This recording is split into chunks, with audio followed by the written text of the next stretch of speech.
او هغه خنجر به روزانه په اور کې ګرماو او بیا به د زخرو په اوبو کې کېښودو. دا انګر چې دا لور ګرم کې که نه نو بیا وله په اوبو کې هغه دغه داسې ورکوي.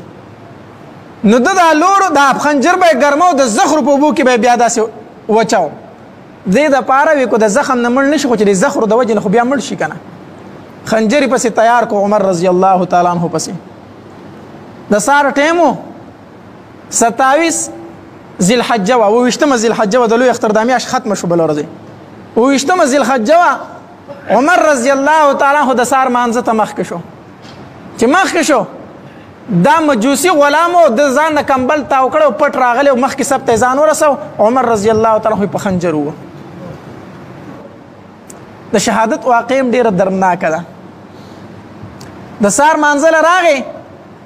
اصل کې یو غلام و د معیره بن شعبه رضی الله تعالی عنه یو غلام و. نو د عمر رضی الله تعالی عنه په بازار کې تو د غلام ورته وویل ی عمره زما د مولا ته ووایه چې په ما دا مزدوري لږه کمه کړي، د به زما نه مزدوري ډېره غواړي. عمر رضی الله تعالی عنه ته وفرمایل څومره مزدوري درنه غواړي؟ وی 4 درهمه یا 4 دیناره، خو 4 روپۍ رانه د ورځې غواړي. عمر رضی الله تعالی عنه ته د پیسې تپوس وکړه ته څه کار کوې؟ هغه ته خپل کار خو نو عمر رضی الله تعالی عنه ته دومره قدرې ووي وی دا خو ډېره نه ده، 4 روپۍ خو ډېرې نه دي په ورځ کې ستا نه هغه غواړي، ستا د کار کې خو ډېرې پیسې پیدا کېږي، دا خو ډېره نه ده. صرف دا خبره ورته وکړه. خو د عمر رضی الله په زړه کې دا و چې زه د ماته سپارش کوم نو زه به معیره ته ووایم چې په ده باندې دا مزدوري لږه کمه کېده. خو ده ته دا خبره صرف وکړه دا خو ډېره نه ده. لاړ تی دا مجوسي غلام و د په زړه کې وي خیر دی ستا به هم زه فکر وکړم. دا خبره پې بده ولګېده د عمر رضی الله ستا به هم فکر وکړم. خنجر یې واغست، خنجر په دواړه طرفه باندې تېرو، په دواړه طرفه، او هغه خنجر به یې روزانه په اور کې ګرماو او بیا به د زخرو په اوبو کې کېښودو. دا انګر چې دا لور ګرم کې که نه نو بیا وله په اوبو کې هغه دغه داسې ورکوي. نو د دا لور دا خنجر به یې ګرماو د زخرو په اوبو کې به بیا داسې وچاو. دې دپاره وي که د زخم نه مړ نه شي خو چې د زخرو د وجې نه خو بیا مړ شي که نه. خنجر یې پسې تیار کو عمر رضی الله تعالی عنه پسې. د سهار ټیم و 27 ذوالحجه وه، 28مه ذوالحجه وه، د لوی اختر دا میاشت ختمه شو بله ورځ. 28مه ذوالحجه وه. عمر رضی الله تعالی عنه د سهار مانځه ته مخکې شو. چې مخکې شو دا مجوسي غلامو د ځان نه کمبل تاو کړی او پټ راغلی او مخکې سب ته ځان ورسو. عمر رضی الله تعالی عنه په خنجر ووه. چې عمر رضی الله په خنجر ووه د نیت تړلی و. د مانځه نه غلی را مخکې شو، راشاته شو. بل صحابي خپلې مصلې ته مخې کو. دا طریقه هم ده چې د امام مونږ وایو په امام پسې مشران پوه خلک ودرېږي، دا دې وجې نه نور څه نه. خو که امام ته مخې ته په مانځه کې څه مسله راشي، پوزه یې راماته شي یا نور څه مسله راشي، نو دی به د مصلې نه شاته شي او ځان پسې به بل کس مخې ته کړي مصلې ته او مونځ به هغه پوره کوي. دا طریقه ده. عمر رضی الله تعالی عنه غلی د مصلې نه راشاته شو، بل صحابي مخې ته کو مصلې ته خپلې ته. نور څه ونه وي، چغې مغې ونه والې. صحابه په غلام ورمنډه کړه، غلام سره خنجرو په دې تلو تلو کې 14 صحابه په خنجر ووالو. 14 صحابه نورم شهیدان کړو. بل یو وخیار صحابي و هغه سره غټ کوټ هغه په زر هغه ورتاو کو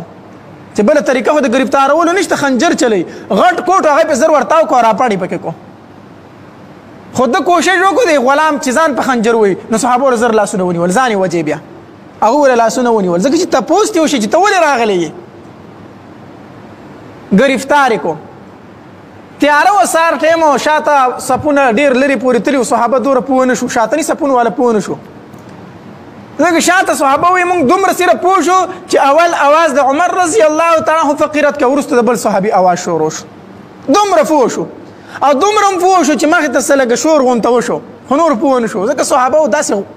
مانځه ټیم و دومره ورانې هغوی نه جوړه. د مونځ خو به هغوی ډېر خیال ساتو که نه. دا غلام یې گرفتار کو، جیل ته ورتاو کو. عمر رضی الله تعالی عنه کور ته وړو. چې کور ته وړو په عمر رضی الله تعالی عنه بېهوشي راله، بېهوشه شو. صحابه وله پی ورکړه په خوله کې چې ورته پی ور واچول، معده یې سوری شوې وه، په خېټه کې بار ته روبیدل، پی بار ته روبیدل. عمر رضی الله تعالی عنه فروت ته طبیب یې راوسته ورله، ډاکټر یې وله راوست. د عمر رضی الله تعالی عنہ لږ سترګې وغړې دي د بېهوشۍ نه چې سترګې وغړې دي کو زمونږ په شان سړی ونیو چې هله ماله ډاکټر راولی زه مړ شومه نه دا چغې وروړي نه وي لومبې تپوس د عمر رضی الله تعالی عنہ دا وي د مونځ څه وشو د مانځه څه وشو زه خو په مانځه ووالم که نه نو د مانځه څه وشو مونځ په نیمه کې پاتې شو که سر ته ورسېدو صحابه ورته وي نه امیر المؤمنین مونځ پوره شو سر ته ورسېدو وی ښه وی ماله اوبه راوړئ ماله اوبه راکئ نو صحابه وویله په جام کې اوبه راوړي کېدای شي تږی یي ځکه چې حالت د ځنکدن دی سړی تږی کېږي اوبه یې ویله راوړي دی به څکي وی نه ماله په کوزه کې اوبه راکئ ډېرې راکئ چې په کوزه کې وله اوبه راوړي عمر رضی الله تعالی عنہ ما پاسه وایي زه اودس کومه زوی ورته خواته ولاړ دی عبدالله بن عمر رضی الله تعالی عنہ زوی ورته وی بابا په دې ټایم کې خو تا ته د تیمم اجازت شته نو تیمم ووهه که نه سه اودس پکې دوره تکلیف کوي عمر رضی الله ته وی عبدالله ما ته شریعت مه ښیه ستا نه په دې مسله زه ډېر ښه پوهیم زه د نبي علیه السلام سره ستا نه ډېر پاتې شوی یم ته مې زوی زه د پلار یم ما ته دا مسله معلومه ده ما ته مسله مه ښیه خو راکئ اوبه زه اودس کولی شم اودس یې وکړو وی ما ته تکیه کېدی او مخ مې قبلې ته کوي زه مونځ کوم زما نه د سهار مونځ نیمه کې پاتې شوی دی د مونځ اهمیت وپېژنئ ګورئ ښه دا نه چې په سر مې دړي زه نن مونځ نشم کولی د مونځ اهمیت وپېژنئ وی ما ته تکیه کېده وایي زه مونځ کومه عبدالله بن عمر رضی الله تعالی ته بیا فرمایي وی بابا په اشاره مونځ وکړه په دې حالت کې خو په اشاره باندې مونځ جایز دی عمر ته بیا فرمایي وی ما ته مسله مه ښیه په دې مسله باندې نبی علیه الصلاة والسلام روزي مبارکې ته لاس ونیو وی ما د دې صاحب سره ستا نه ډېر وخت تېر کړی دی زه په دې مسله ستا نه ډېر ښه پوهیم ما ته تکیه کېده وایي زه مونځ کومه عمر رضی الله تعالی عنه مونځ وکړو چې مونځ وکړو صحابه وله تسلي ورکوله هېڅ پروا نشته ته به جوړ شي عمر رضی الله تعالی عنه فرمایل وی که تاسو ماله دې وجې نه تسلي راکوئ چې ته به د دې ګزار نه سم شي زه سمېدو واله نه یم زه شهید کېږم زه مرم ما ته پته ده خو دا تپوس را نه کوم چې زه والی چا یم چا ووالم دا راته ووایئ صحابه ورته وی فیروز غلام والی د معیره ابن شعبه کم مجوسی غلام کافر غلام چې د فیروز نوم دی ابو لؤلؤ باندې مشهور دی هغه غلام والی نو عمر رضی الله تعالی وی الحمدلله الحمدلله الله ستا لاک شکر دی چې د مسلمان د لاسه نه یم لګېدلی دا خبره وکړه وی الحمدلله شکر دی چې د هغه انسان د لاسه نه یم لګېدلی څوک چې قبلې ته مخ کوي ځکه چې څوک مونځ کوي د هغه ډېر لوی اهمیت دی نو عمر رضی الله عنه فرمایل شکر دی چې هغې سړي نه یم والی چې څوک څه ته مخ کوي قبلې ته مخ کوي ځکه چې قبلې ته مخ کوي او مونځ کوي او زه یې والی یم نو زما د وجې نه به جهنم ته ځي بیا سره د مونځ او بیا جهنم ته ځي نو شکر دا دی چې کافر دی مسلمان نه دی صحابه ورته وی عمر فانسی کو عمر ورته وی څنګه یې فانسی کوئ زه ژوندی یم زه خو څه مړ نه یم چې تاسو هغه فانسی کوئ قصاص ترې نه اخلئ او که یې مړ شومه نو هغه اختیار مې بیا وارثانو ته دی چې معاف کوي کو قصاص اخلي خو فلحال خو زه ژوندی یم تاسو دغه څنګه وجنئ الله په جیل کې دی وي عمر رضی الله تعالی عنه په ځان باندې پوه شو چې زه نه پاتې کېږم بهرحال خبره را لنډوم چې په ځان پوه شو چې زه مرمه نه پاتې کېږم نو خپل زوی یې راوغوښتو عبدالله وی عبدالله لاړ شه او زمونږ مور عایشه بیبي ته وایه چې د عمر د زړه دا ارمان دی چې د خپلو دوستانو سره په خوا کې وده شي او د هغوی سره په ګاونډ کې سملي عایشې ته وایي ستا اجازت شته ځکه نبی علیه الصلاة والسلام او ابوبکر صدیق رضی الله تعالی عنه دا د عایشې په کوټه کې دفن دي که نه دا د هغې په کور کې دفن و وی لاړ شه عایشې ته وایه چې د عمر د زړه ارمان دا دی چې هغه د خپلو دوستانو سره په ګاونډ کې وده کېده غواړي که ستا ورته اجازت وي خو امیر المؤمنین به ورته نه وایي بلکې داسې به ورته وایي چې عمر وایي عبدالله بن عمر رضی الله تعالی عنه چې راغی عایشې بیبي ته یې ور وټکو عایشه بیبي راله وی مورې زما بابا وی زه د خپلو دوستانو سره په ګاونډ کې سملاستل غواړم ستا اجازت شته عایشه بیبي په جړا شوه وی دا ځای خو ما ځان نه منتخب کړی و ما وی یو خوا مې به پلاري او بل خوا مې به خاوني او په خوا کې به ورسره زم یمه دا خو ما ځان له د قبر دپاره منتخب کړی و خو زه د ځان د پاسه عمر ته فضیلت ورکومه زه دا فضیلت عمر ته ورکوم او خیر دی زه به د عامو مسلمانانو سره په مقبره کې دفن شمه زما اجازت دی